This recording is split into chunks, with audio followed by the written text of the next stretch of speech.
Hello everyone and welcome to lesson 13 of speaking and speech with Kiki. I hope that you're all doing well and that you got a chance to do the homework. If you did, you may have noticed they gave one piece of advice that I didn't mention, which was to keep a journal or a log of your anecdotes. I thought that was a really good idea because we're getting older, and when you have a good story, first of all, writing it down is good for you, but second of all, having a log helps you keep track of all those memories. You could have an interesting story that would make a perfect anecdote, but you don't keep track of it. I strongly suggest following that piece of advice. Today we're going to talk about active listening and how to build your vocabulary. To start off, I'd like to say when you're giving a presentation, when you're at a meeting, or when you're talking to another person, we want them to actively listen to what we're saying, to get that kind of listening that is not just polite nodding, but actually listening to what you're saying. If you want to have that, then you should be able to give that. To learn how to be an active listener is a life-changing event. There's a language issue, but in general, even if you're speaking the same language, being an active listener is not easy. It takes a lot of patience and mindfulness. So, to practice that, first of all, my first suggestion is face your listener. I find it difficult to be on the phone and pay attention to what people are saying to the same degree as when I'm speaking to them face to face. If you're video chatting, you're paying attention and you're actively listening. Actually listening to what they're saying and I'm responding.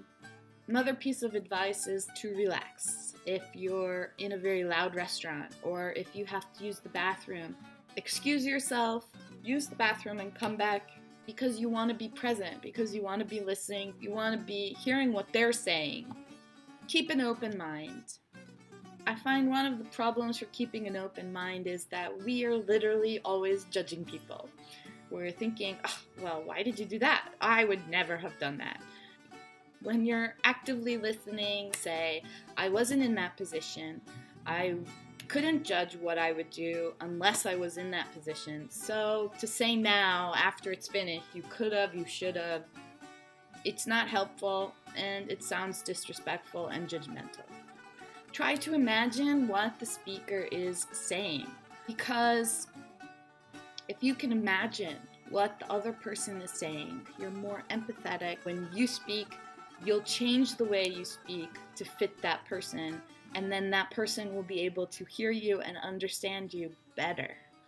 Don't interrupt. Not interrupting is difficult, especially when you want them to slow down or you didn't understand something. It's that uncomfortable part for everybody, natives and non-natives. You have to wait for the person to pause, and then you say, before you go on, can you explain to me what happened with ABC?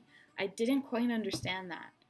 When somebody's telling a story and you ask them a question, but instead of a question about, can you explain it, can you clarify, those kinds of questions, you ask them a question that changes the direction of the conversation. They're talking to you about, I was at a store yesterday, I met a friend. Who's that friend?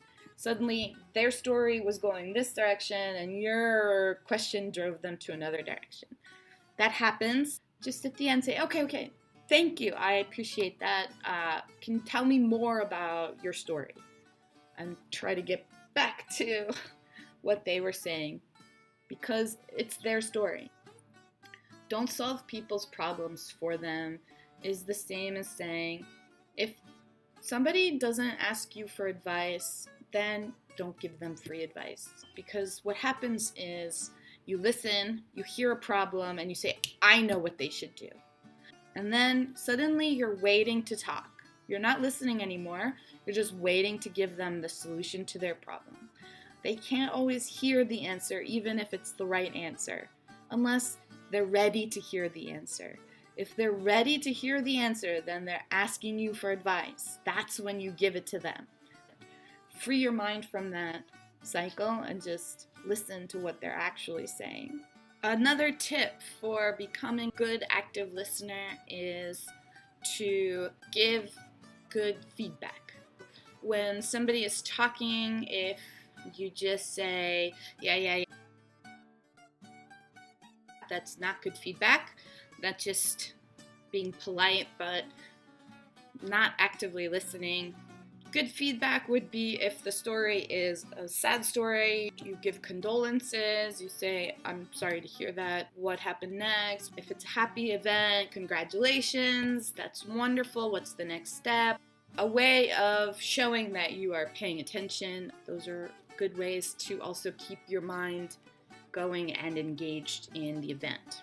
If you're finding it hard to focus, repeat the main point that you just heard. So, oh, you just went on a trip to Vermont. Oh, that's great. What was that like? Active listening is a great way to connect with the person you're talking to. It's what you want from your audiences. Practice doing it to engage your audience as much as possible. The number one way to build your vocabulary is reading. When you're reading, you're going to find so many words you don't know.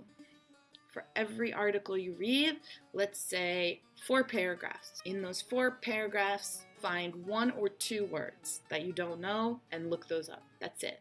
All the other ones, just try to figure it out with context. You should have a place where you write down the word, write down the definition. Over the years, your vocabulary will improve so much. The spectrum of vocabulary is huge. As an adult, you're reading from the later part of that spectrum, and so it feels much harder to catch up, but it just needs time. Today we talked about active listening, right? Now we're going to talk about passive listening. Hardcore history lesson. It's a history podcast. He is the best storyteller I've ever heard. He's a great speaker. My point is not to sit and actively listen. My point is you take one of his hardcore podcasts, you turn it on in the background, and you do the dishes. You clean the floor, you make the bed in the morning. It doesn't matter how long you do it for. The point is to get into the habit of passively listening to English. Passive listening works because the human brain has no filter. All information is inserted into your brain. Immersion is the best way to learn a language.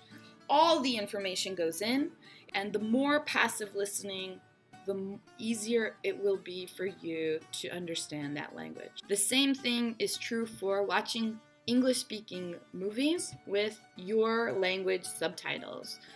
That's a great way to improve and maintain your level of English. So that's 3 ways to improve your English skills. I'll see you guys next time. Don't forget, try, make mistakes, and keep going.